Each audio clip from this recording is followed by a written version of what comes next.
நிப்டியும் சென்செக்ஸும் morning opening செஷன்லயே 4% வரைக்கும் crash ஆயிருக்கு. இன்னும் ஹோல் டேல எவ்வளவு பர்சன்டேஜ் கிராஷ் ஆகும், இன்வெஸ்டர்ஸ்க்கு எவ்வளவு லாஸ் ஆகும் அப்படிங்கறதெல்லாம் ஈவினிங் மார்க்கெட் முடிஞ்சாதான் நமக்கே ஒரு ஐடியா வரும். ஒருவேளை ஜியோ பொலிட்டிக்கல் டென்ஷன் கிரியேட் ஆயிடுச்சா, இல்ல எக்கனாமியல் செட்பேக் சிச்சுவேஷன் ஃபார்ம் ஆயிருக்காங்கிற மாதிரியான கான்வர்சேஷன்ஸ் எல்லாமே வந்து இப்ப சோஷியல் மீடியால பேசிட்டே இருக்காங்க.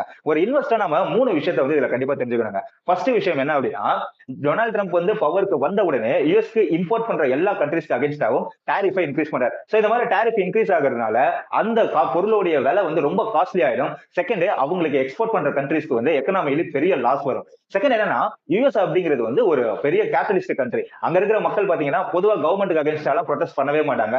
பட் இப்போ ஹேண்ட்ஸ் ஆஃப் ப்ரொடெஸ்ட் அப்படிங்கிற பேர்ல டொனால்ட் ட்ரம்ப்புக்கு எதிராக வந்து ஒரு பெரிய ப்ரொடெஸ்ட் நடந்துட்டே இருக்கு.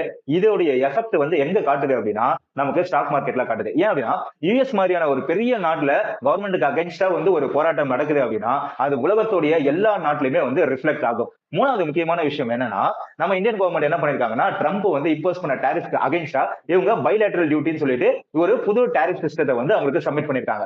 ஒருவேளை இந்தியா மாதிரி எல்லா நாடுமே வந்து புது டாரிஃப் சிஸ்டம் வந்து யூஎஸ்க்கு கொடுத்தாங்கன்னா, யூஎஸ்க்கு ரெண்டே சிச்சுவேஷன் தான் இருக்கும். ஒண்ணு, மற்ற நாடுகள் சொல்றதை அக்செப்ட் பண்ணி ஆகணும், அப்படி இல்லைன்னா ரிஜெக்ட் பண்ணி ஆகணும். ஒருவேளை அவங்க அக்செப்ட் பண்ணாங்க அப்படின்னா அதுவும் யூஎஸ்க்கு வந்து ஒரு பெரிய பின்னடைவான விஷயமா இருக்கும். இல்ல ரிஜெக்ட் பண்ணி நான் சொல்றதான் கேட்கணும் அப்படின்னாலும் யூஎஸ்க்கு அது ஒரு மிகப்பெரிய பின்னடைவா இருக்கும். சோ அதனால வந்து இந்த மார்க்கெட் வந்து ஒரு மிகப்பெரிய அன்சர்டனிட்டி ஸ்டேஜ்ல வந்து இப்போதைக்கு இருக்கு. பட் இந்த சிச்சுவேஷன்ஸ் எல்லாமே வந்து கொஞ்ச நாளைக்கு தான். எப்படி பார்த்தாலும் எல்லா கவர்மெண்ட்ஸும் சேர்ந்து இதுக்கு ஏதாச்சும் ஒரு முடிவுக்கு கொண்டு வருவாங்க. சோ அது வரைக்கும் மார்க்கெட் வந்து ஒரு ஸ்டேபிளான ஒரு பாயிண்ட்ல இருக்காது. சோ இன்வெஸ்டர்ஸ் இந்த டைம் என்ன பண்ணலாம் அப்படின்னா, அவங்களோட இன்வெஸ்ட்மெண்ட்ஸை கொஞ்சம் கம்மி பண்ணிட்டு, அப்படி இல்லைன்னா நீங்க வெளியே கூட எடுக்கிறது நல்லது.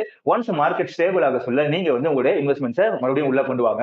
அண்ட் லாங் டர்ம் இன்வெஸ்டர்ஸ் என்ன பண்ணலாம்னா, மார்க்கெட் இறங்குற வரைக்கும் வெயிட் பண்ணிட்டு கொஞ்சம் கொஞ்சமா நீங்க அக்குமுலேஷன் ஸ்டார்ட் பண்ணிட்டே வாங்க. ஏன்னா இந்த சிச்சுவேஷன்ஸ் முடியும் போது மார்க்கெட் அகைன் பவுன்ஸ் பேக் ஆகும். அந்த டைம்ல நம்ம இன்வெஸ்ட்மெண்ட்ஸ் நல்லாவே growth ஆகிறதுக்கு நிறைய சான்சஸ் இருக்கு.